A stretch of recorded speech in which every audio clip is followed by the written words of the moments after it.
guys, welcome back to this channel. In this video I'll be showing you guys how you can copy and paste your video attributes on CapCut PC. So for instance, I have this video here and I want to adjust it. So I'm just going to go to adjustments and I'm going to add, for instance, like temperature, some saturation to it, some brightness, some contrast, some highlights, some shadows, etc. I also added in an effect to it as well, like this one.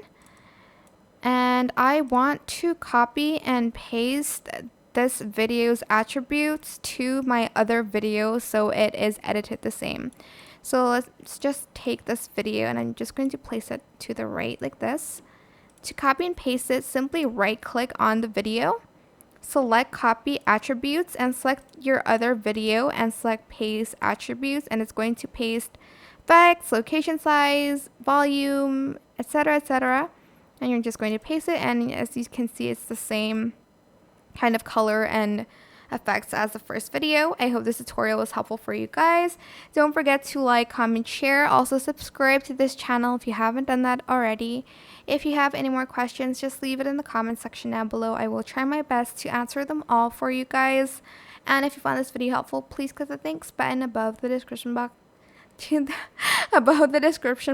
down below. Sorry. Thank you so much for watching. Bye.